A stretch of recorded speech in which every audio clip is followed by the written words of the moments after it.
warahmatullahi wabarakatuh. Perkenalkan saya Pujiastuti dari kelas 2B Prodi PNF dengan dosen pengampu Dr. Muhammad Krisyawan MPD.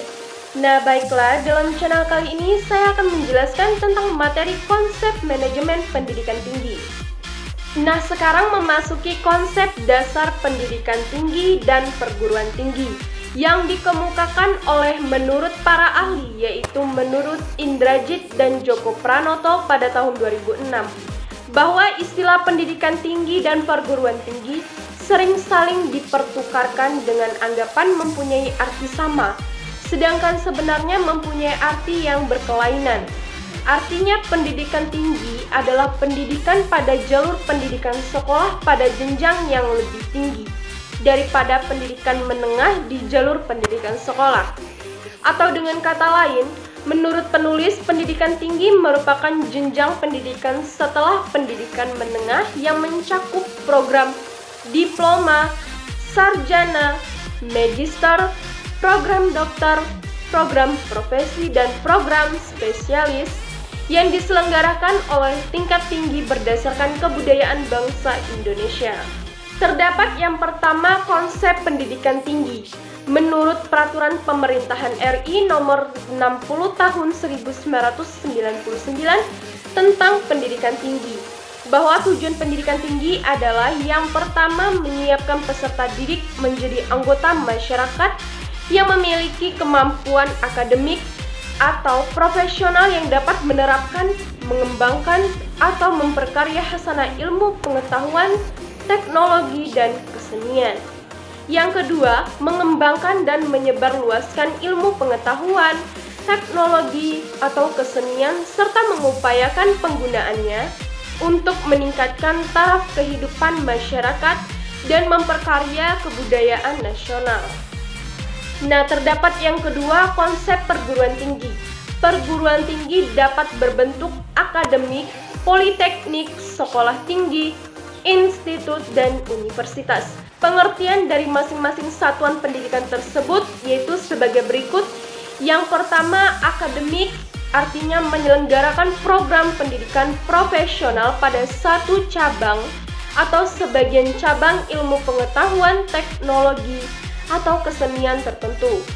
Yang kedua, politeknik, artinya menyelenggarakan program pendidikan profesional pada beberapa bidang pengetahuan, khususnya perguruan tinggi yang menyelenggarakan pendidikan vokasi.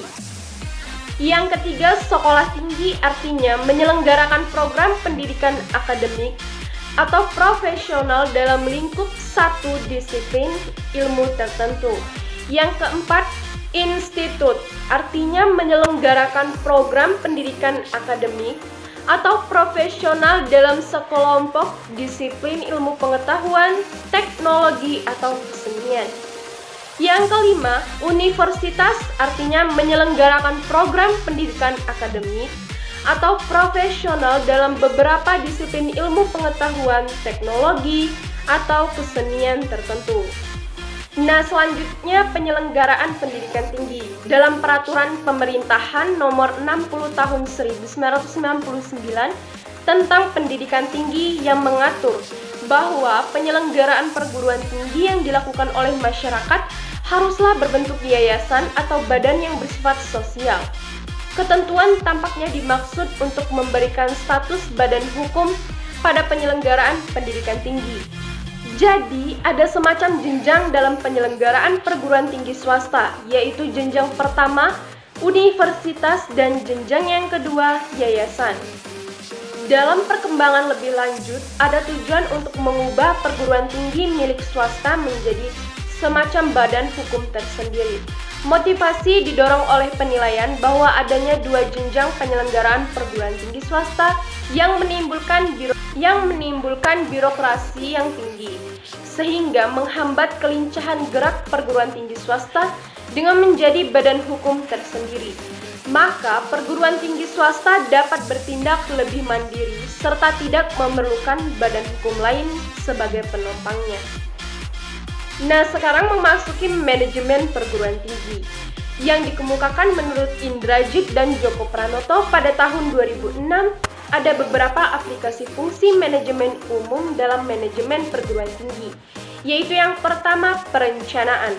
Perencanaan program kerja termasuk perencanaan anggaran bukan merupakan hal baru bagi perguruan tinggi, baik perencanaan 5 tahunan maupun perencanaan tahunan. Namun, perencanaan perlu dilakukan untuk memperencanaan strategis, yaitu perencanaan yang menentukan hidup mati dan berkembang tidaknya suatu universitas. Yang kedua, pengorganisasian.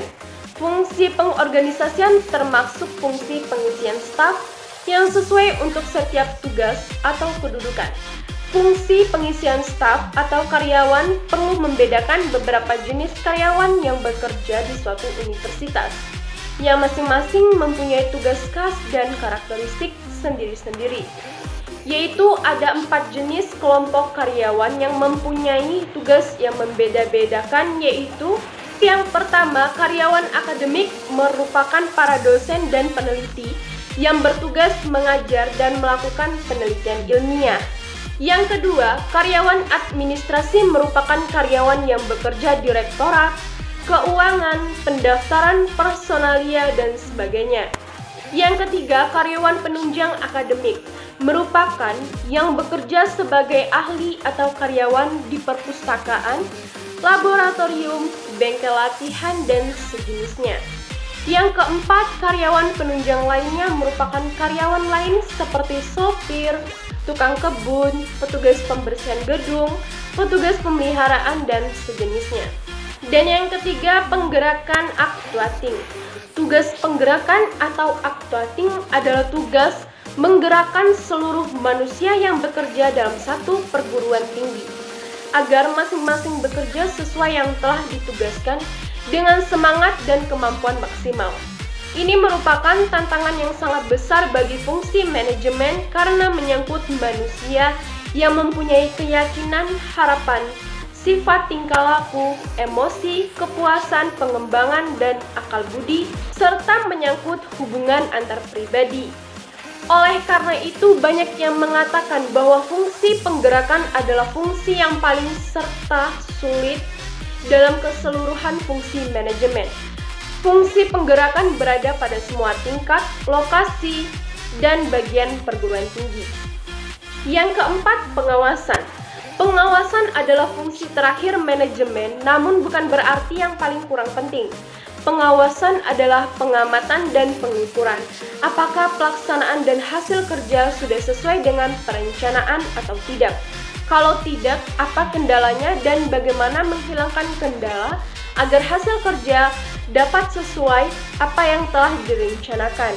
Fungsi pengawasan tidak harus dilakukan hanya setiap akhir tahun anggaran, tetapi justru harus secara berkala dalam waktu yang lebih pendek, misalnya setiap bulan, sehingga perbaikan yang perlu dilakukan tidak terlambat dilaksanakan. Nah, sekarang memasuki dimensi makna perguruan tinggi, yaitu terdapat yang pertama dimensi etis, yang merupakan universitas dikenal sebagai pusat kreativitas dan pusat penyebaran ilmu pengetahuan. Bukan demi kreativitas sendiri, tetapi demi kesejahteraan umat manusia. Hakikat tugas dan panggilan universitas adalah mengabdikan diri pada penelitian, pengajaran, dan pendidikan para mahasiswa yang sukarela bergabung dengan para dosen dalam cinta yang sama akan pengetahuan. Yang kedua, dimensi keilmuan. Dunia perguruan tinggi adalah dunia ilmu pengetahuan. Tujuan utama pendidikan tinggi adalah mengembangkan dan menyebarkan ilmu pengetahuan, teknologi, dan kebudayaan dengan proses belajar mengajar, penelitian, dan pengabdian kepada masyarakat. Hanya di perguruan tinggi melalui pendidikan tinggi ilmu pengetahuan betul-betul dikembangkan dan bukan di pendidikan yang lebih rendah atau di tempat lain. Yang ketiga, dimensi pendidikan. Di dalam proses pembelajaran, mahasiswa diusahakan menjadi orang yang mau belajar terus-menerus. Proses pembelajaran umumnya bersifat formal.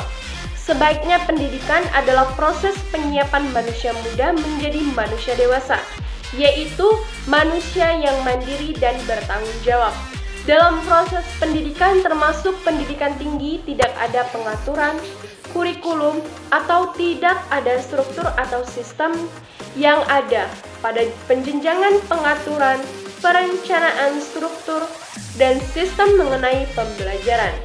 Yang keempat, dimensi sosial. Penemuan ilmiah dan penemuan teknologi telah menciptakan pertumbuhan ekonomi dan industri yang sangat besar melalui kegiatan dan perjuangan para ahli dan mahasiswa. Kehidupan demokrasi di tingkat dan martabat manusia lebih dihargai. Perguruan tinggi mempersiapkan para mahasiswa untuk mengambil tanggung jawab di dalam masyarakat dari para lulusannya. Masyarakat mengharapkan pembauran dan perbaikan terus-menerus dalam tata kehidupan bermasyarakat dan bernegara. Yang kelima, dimensi korporasi. Perguruan tinggi memberikan jasa kepada masyarakat berupa pendidikan tinggi dalam bentuk proses belajar mengajar dan penelitian.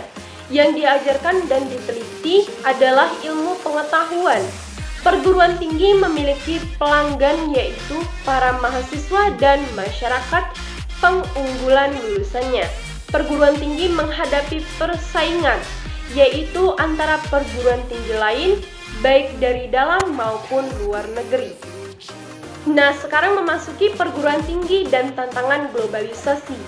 Globalisasi berpengaruh pada semua tingkah laku manusia dan berdampak dalam tingkat yang berbeda pada budaya, masyarakat, dan manusia.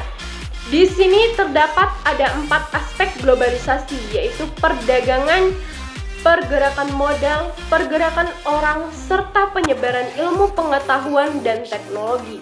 Dalam konteks pendidikan tinggi, globalisasi dapat berbentuk kebebasan masuk dan beroperasinya perguruan tinggi saling ke dalam negeri tanpa dapat dicegah atau dihindari.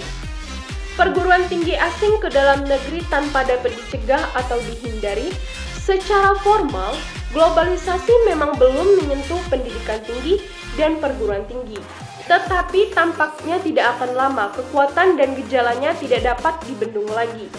Pergerakan bebas ilmu pengetahuan dan teknologi yang merupakan salah satu aspek penting dalam globalisasi, tentu akan menyentuh pula bidang pendidikan, khususnya pendidikan tinggi. Apa yang sudah lama terjadi di bidang pendidikan tinggi masih di dalam tahap internasional. Baiklah, itulah tadi penyampaian materi dari saya. Sekian dari saya. Wassalamualaikum warahmatullahi wabarakatuh.